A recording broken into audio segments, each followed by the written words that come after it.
Everyone, how are you all? मैं self Pranshi and welcome back to my YouTube channel. और आज अपन बात करने वाले हैं रेनफॉरेस्टमेंट लर्निंग के बारे में। इससे पहले अपन ने पढ़ा था कि सुपरवाइज लर्निंग कैसे काम कर रहा है, फिर अपन ने पढ़ा था कि अनसुपरवाइज लर्निंग कैसे काम कर रहा है and different different type of clustering के बारे में पढ़ा था। अब बारी आ चुकी है रेनफॉरेस्टमेंट लर्निंग को समझने की। रेनफॉरेस्टमेंट लर्निंग काफ़ी डेप्थ में अपन समझने वाले हैं। इसकी अलग अलग वीडियो ट्यूटोरियल्स आएंगे जो कि आपकी रेनफॉरेस्टमेंट लर्निंग को काफ़ी ज़्यादा डेप्थ में अंडरस्टैंडिंग देंगे। रेनफॉरेस्टमेंट लर्निंग काफ़ी ज़्यादा इंपॉर्टेंट है। जब भी आप डीप लर्निंग पढ़ते हो तो रेनफॉरेस्टमेंट लर्निंग काफ़ी ज़्यादा इंपॉर्टेंट है।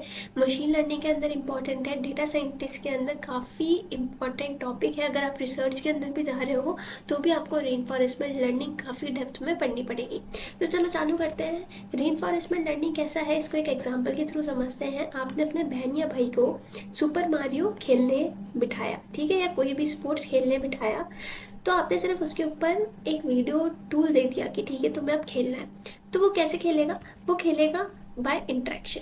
मतलब वो कुछ इधर उधर इंट्रैक्शन करेगा तो तभी तो उसको आएगा कि यार जब मैं राइट बटन दबाऊंगा तो ये आगे जाएगा, जब मैं अप वाला बटन दबाऊंगा तो ये जंप करेगा। तो बेसिकली क्या हो रहा है कि आपके भाई ने या बहन ने गेम सीखा, लर्न थ्रू इंटरेक्शन। बिल्कुल रेनफॉरेस्टमेंट लर्निंग भी ऐसे ही काम करता है जैसे अपना ह्यूमन ब्रेन चीज़ें सीखता है। रेनफॉरेस्टमेंट लर्निंग भी एक वैसी ही टेक्निक है जिसमें मेरा मॉडल, जो भी मशीन लर्निंग मॉडल है, वो बिल्कुल ह्यूमन ब्रेन की तरह ही चीज़ों को सीखने की कोशिश करेगा। जिसका सबसे पहला एग्जाम्पल है लर्न थ्रू इंटरेक्शन। जैसे आप कुछ भी चीज़ सीखते हो देख कर, उसको ट्राई करके, एक्शन करके, जैसे मैं ट्यूटोरियल आपको बता रही हूँ। अब आप इस ट्यूटोरियल की प्रैक्टिस करोगे, मतलब आप कुछ एक्शन परफॉर्म करोगे, तब जाके आपको चीज़ें समझ में आएगी। तो रेनफॉरेस्टमेंट लर्निंग यही है, लर्न थ्रू इंटरेक्शन। अब बात आती है कि रेनफॉरेस्टमेंट लर्निंग का प्रोसेस क्या है। सबसे पहले ये है कि रेनफॉरेस्टमेंट लर्निंग समझने से पहले आपको दो टर्म्स का आना काफ़ी ज़्यादा इंपॉर्टेंट है। सबसे पहली टर्म है एजेंट। आप कहीं भी अगर आप डॉक्यूमेंटेशन से चीज़ें पढ़ते हो या कहीं भी आप आर्टिकल्स वगैरह पढ़ोगे तो उसमें एक टर्म काफ़ी ज़्यादा फेमस है, उसको बोलते हैं एजेंट। एजेंट क्या है? अगर मैं चीज़ें सीख रही हूँ तो मैं एजेंट हूँ। अभी पिछले वाले एग्जाम्पल में आपका भाई या बहन वीडियो गेम सीख रहा था तो वो एक एजेंट है। इस एग्जाम्पल में अपन एक एजेंट मानते हैं, कोई भी एक आर्टिफिशियल इंटेलिजेंस को अपन एक एजेंट मान के चलते हैं। मतलब जो भी काम कर रहा है, जो भी चीज़ें सीख रहा है विद द इंट्रैक्शन, उसी को अपन क्या बोल देते हैं? एजेंट। अब वो किस चीज़ पे सीख रहा है? मतलब मैं मोबाइल चलाना सीख रही हूँ तो मेरा मोबाइल क्या हो जाएगा? एनवायरमेंट हो जाएगा। इंटरनेट नहीं होगा, एनवायरमेंट हो जाएगा। एजेंट वो है जो चीज़ें परफॉर्म करने वाला है, इंट्रैक्शन से चीज़ों को सीखने वाला है, और जिस चीज़ पे वो सीखने वाला है उसको क्या बोल देंगे? एनवायरमेंट बोल देंगे। अभी कोई भी एक आर्टिफिशियल इंटेलिजेंस है, इसको मैंने एक स्टेट S1 दे दी। स्टेट क्या होता है? जैसे मैं अभी काफ़ी काम स्टेट पे हूँ, मैं फिर कुछ देर बाद एंगर स्टेट में आ जाऊंगी, मतलब एक पर्टिकुलर स्टेट है। आप एक वीडियो गेम खेल रहे हो, सुपर मारियो ही खेल रहे हो फॉर एग्जांपल, तो आप जब चालू करते हो आप स्टार्टिंग स्टेट पे होते हो। तो अभी अपन ने आर्टिफिशियल इंटेलिजेंस को मान लिया कि वो स्टेट S1 पे है। फिर वो कुछ एक्शन परफॉर्म करेगी, क्योंकि एक्शन को परफॉर्म करना काफ़ी ज़्यादा इंपॉर्टेंट है, क्योंकि रेनफॉरेस्टमेंट लर्निंग में अपन एक्शन से ही चीज़ों को सीख रहे हैं। फिर यहाँ पर एक एनवायरमेंट होगा। अब इसमें एक और टर्मिनोलॉजी आती है रिवॉर्ड की। फॉर एग्जाम्पल आप जब आगे जाओगे, जब आप जंप करोगे, तो आपको सुपर मारियो में एक स्टार मिलता है, या एक कुछ भी अगर आप टेम्पल रन खेलते हो तो उसमें आपको डायमंड मिलता है, मतलब कुछ ना कुछ रिवॉर्ड मिलता है। तो बेसिकली आपका जो एनवायरनमेंट है वो एजेंट को एक इन्फॉर्मेशन सेंड करेगा कि आप ऐसे ही खेलते रहो, आपको रिवॉर्ड मिलेगा। तो बेसिकली रेनफॉरेस्टमेंट लर्निंग कैसे काम कर रहा है? जैसे मेरा ह्यूमन ब्रेन वर्क कर रहा है, मुझे पता चल जाएगा अगर मैं ऐसे इधर जाऊंगी उधर जाऊंगी तो मुझे डायमंड मिलेगा या मुझे स्टार मिलेगा, जिससे मेरा गेम की स्कोर अच्छा होगा एंड मैं गेम को जीत सकूंगी। तो ये जो भी रिवॉर्ड होता है ये आपके आर्टिफिशियल इंटेलिजेंस के अंदर भेज देता है। फिर आता है स्टेट 2। अगर फॉर एग्जांपल अगर आप गेम हार जाते हो तो आप स्टेट 2 के अंदर आ जाते हो, या आप कुछ भी डिफरेंट स्टेट में होते हो, फॉर एग्जांपल आप लर्निंग स्टेट में होते हो, तो उसको जो भी स्टेट होती है वो होती है स्टेट 2। एंड ये प्रोसेस लूप के अंदर चलता रहता है। तो बेसिकली रिवॉर्ड वाला पॉइंट काफ़ी ज़्यादा इंपॉर्टेंट है। जब जैसे जैसे आपको रिवॉर्ड पता चल जाता है, रिवॉर्ड में तब क्या होता है कि आप जीतने, जब तक आपको चीट कोड पता चलते रहते हैं कि मुझे ऐसी चीज़ें जीतनी है, तो वो आपका जो एनवायरनमेंट है वो आपको इन्फॉर्मेशन सेंड करता रहता है। एंड यही लूप पूरा लूप के अंदर यही सारी बार बार यही सारी चीज़ें परफॉर्म परफॉर्म होती रहती है। तो ये ऐसे ही रेनफॉरेस्टमेंट लर्निंग का प्रोसेस काम करता है। एक और बात समझते हैं, कोई भी अपनी आर्टिफिशियल इंटेलिजेंट एक स्टेट S1 के अंदर है, वो एक्शन परफॉर्म करेगी, क्योंकि रेनफॉरेस्टमेंट लर्निंग लर्न थ्रू एक्शन ही सीखती है। फिर एनवायरनमेंट के अंदर आपको परफॉर्म करना है, एनवायरनमेंट में आपको रिवॉर्ड मिलेगा। रिवॉर्ड वो होता है जो आपको हेल्प करता है गेम जीतने के अंदर एंड आपको अच्छा परफॉर्मेंस देने के अंदर। एंड एक होता है स्टेट 2। रिवॉर्ड के बाद भी अगर आप किसी और स्टेट के अंदर जाते हो तो उसको बोलते हैं स्टेट 2। एंड ये सारी चीज़ें बार बार रिपीट होती जाती है। तो this is called reinforcement learning process. अब आता है रिवॉर्ड हाइपोथेसिस। बेसिकली सबसे मेन ऑब्जेक्टिव रेनफॉरेस्टमेंट लर्निंग का यही होता है कि जितना ज़्यादा हो सके उतना ज़्यादा रिवॉर्ड को बढ़ाया जाए, क्योंकि जितना ज़्यादा आपका रिवॉर्ड बढ़ेगा उतना अच्छा आपका मशीन लर्निंग मॉडल वर्क करेगा। अब वो कैसे वर्क करता है वो भी अपन आगे देखेंगे। अपन ने अभी प्रोसेस देखा, अब इसकी रियल लाइफ एग्जाम्पल भी देखने वाले हैं। तो basically reverse hypothesis reward hypothesis कैसे वर्क कर रहा है कि आपको मैक्सिमाइज करना है एक्सपेक्टेड कम्युलेटिव रिवॉर्ड। कम्युलेटिव एक टर्म है मैथमेटिक्स की विच इज़ नोन एज सम।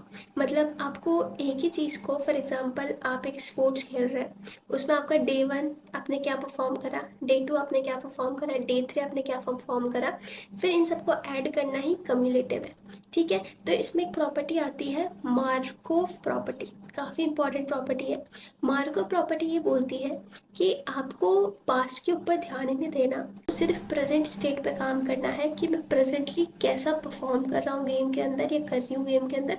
आपने पास्ट में कैसा परफॉर्म करा उसके बारे में आपको बिल्कुल ध्यान नहीं देना है। मार्को को प्रॉपर्टी यही बोलती है। अब बारी आ चुकी है एक्शन स्टेट को समझने की या एक्शन स्पेस को समझने की। Basically all possible action in the environment. एक एनवायरनमेंट है आपका, एक गेम आप खेल रहे हो या आप कोई भी चीज़ परफॉर्म कर रहे हो या आप कुछ भी एक एनवायरनमेंट पे काम कर रहे हो, तो उसमें ऑल पॉसिबल एक्शन का ध्यान रखना बोलते हैं एक्शन स्पेस। ये दो टाइप के होते हैं, एक तो डिस्क्रीट और एक कंटिन्यूस। नाम से ही पता चल रहा है। डिस्क्रीट में आपको पता होगा कि आपको चालू कहाँ से करना है एंड ख़त्म कहाँ से करना है।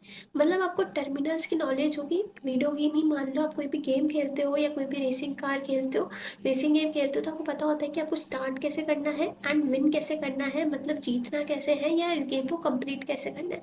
लेकिन अगर दूसरी साइड देखा जाए तो सनसेक्स होता है या ट्रेडिंग होती है या इन्वेस्टमेंट होता है। इन्वेस्टमेंट का पोर्टल हमेशा चलता रहता है, उसका ना कोई स्टार्ट है ना उसका कोई एंड है। मतलब वो ऐसी चीज़ है जो कभी एंड नहीं होगी। तो बेसिकली उसको ही बोलते हैं कंटिन्यूस स्पेस, जिसमें जो नंबर ऑफ पॉसिबल एक्शन है वो इन्फानाइट है। अगर कोई भी ऐसी चीज़ है जहाँ पर number of possible action infinite हो तो उसको बोलते हैं अपन कंटिन्यूस स्पेस। एंड जहाँ पर नंबर ऑफ एक्शन फिनाइट हो, मतलब मुझे पता है कि इसमें सिर्फ इतने एक्शन ही परफॉर्म हो पाएंगे, तो उसको बोलते हैं अपन डिस्क्रीट स्पेस।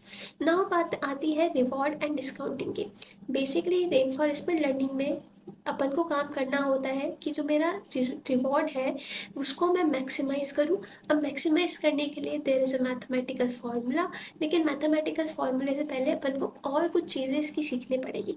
यहाँ पर आपको एक स्पेस दिख रही है, स्पेस मतलब आपको एक जगह दिख रही है एंड इस जगह पे एक चूहा है और एक कैट है। अब कैट चूहे को खाती है एंड मारती है। तो बेसिकली यहाँ पर अपना बेचारा चूहा है, इसके पास चीज़ पड़ी हुई है, 3 ब्लॉक ऑफ चीज़ अपन को दिखाई दे रही है। एंड कैट बड़ी होशियार है, उसने 4 चीज़ रखी हुई है, जैसे अपना चूहा है वो कैट के पास जाए एंड कैट उसको मार दे। तो बेसिकली इन सारी चीज़ों के अंदर अगर आपको ऐसा कोई मशीन लर्निंग मॉडल बनाना है जिससे चूहा नहीं मरे, तो आपको चूहे को ट्रेन करना पड़ेगा कि यार भाई तेरे को ऐसा डिसीजन लेना है ताकि तेरी जान बच जाए।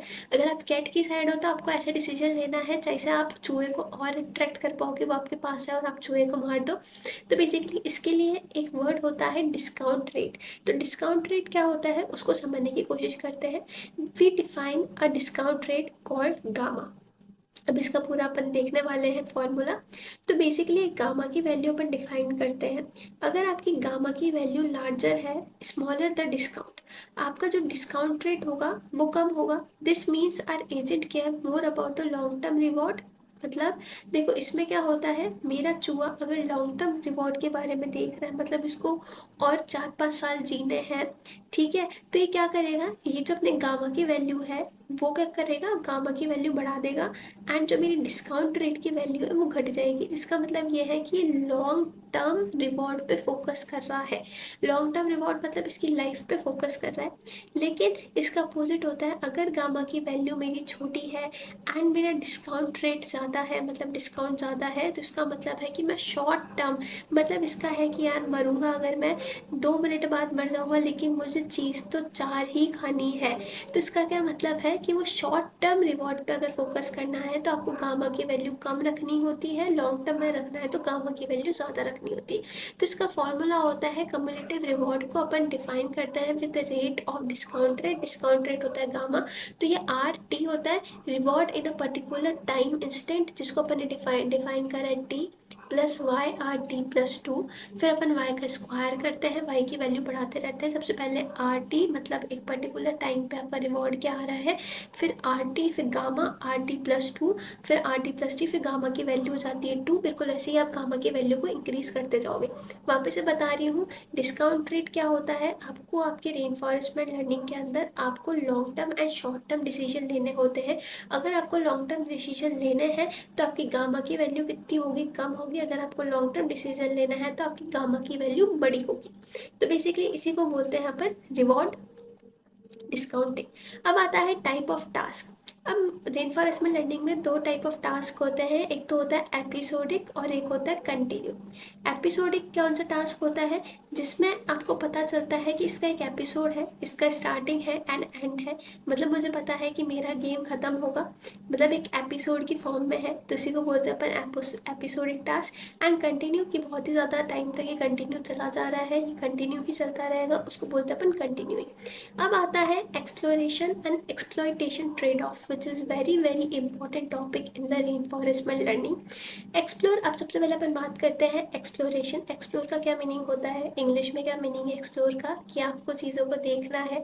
तो exploration is exploring the environment. इसमें भी आप यही सीखते हो कि आपको एनवायरनमेंट को एक्सप्लोर करना है बाय ट्राइंग रैंडम एक्शन। मतलब कभी कभार ऐसा मन करता है कि यार पहाड़ों पर चल जाए, कुछ एक्सप्लोर करे, कुछ रैंडम चीज़ें करे, जैसे आपको और कुछ इन्फॉर्मेशन मिले। तो बेसिकली रेन फॉरेस्टमेंट लर्निंग भी अपने जैसा ही है, उसको भी एक्सप्लोरेशन की रिक्वायरमेंट है।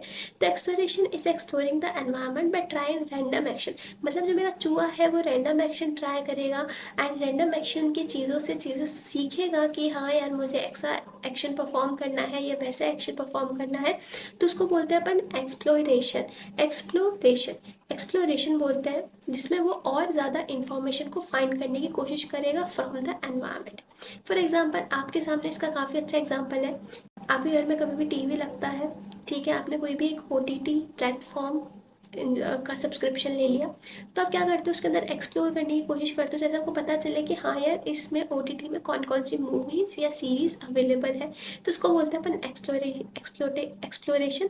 फिर आता है एक्सप्लॉयटेशन। एक्सप्लॉयटेशन का मीनिंग ये होता है कि आपके पास जितनी इन्फॉर्मेशन है, मतलब आपके दोस्त ने आपको बोला कि यार तू तो एक पर्टिकुलर प्लेटफॉर्म खरीद ले या एक पर्टिकुलर चीज़ खरीद ले, बिकॉज उसके पास एक पर्टिकुलर इन्फॉर्मेशन है, तो आपने सिर्फ उसकी इन्फॉर्मेशन से लेके अपने रिवॉर्ड को मैक्सिमाइज करने की कोशिश करी।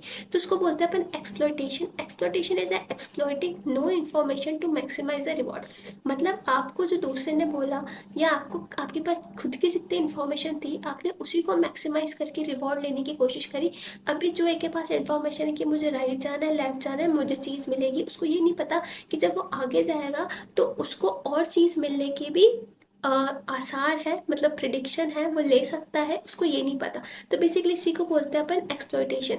तो बेसिकली एक्सप्लॉयटेशन में क्या होता है कि आपका जो एजेंट है वो एक गिगेंटिक सम पे नहीं पहुंच पाता, मतलब वो अपने फुल पोटेंशियल पे नहीं पहुंच पाता। जब तक आप एक्सप्लोर नहीं करोगे, आप फुल पोटेंशियल तक नहीं पहुंचोगे, तो ये प्रॉब्लम आती है। तो आपको एक्सप्लोरेशन एंड एक्सप्लॉयटेशन का ट्रेड ऑफ, मतलब एक पर्टिकुलर बैलेंस लाना काफ़ी ज़्यादा इंपॉर्टेंट हो जाता है, जैसे आप अपना रिवॉर्ड ही कम्युलेटिव रिवॉर्ड को बढ़ाओ। आई होप कि आपको ये लेक्चर पसंद आया होगा, एंड इसको और काफ़ी अपन ही पूरी रेन फॉरेस्ट में लर्निंग की प्लेलिस्ट को फॉलो करेंगे एंड सीखेंगे।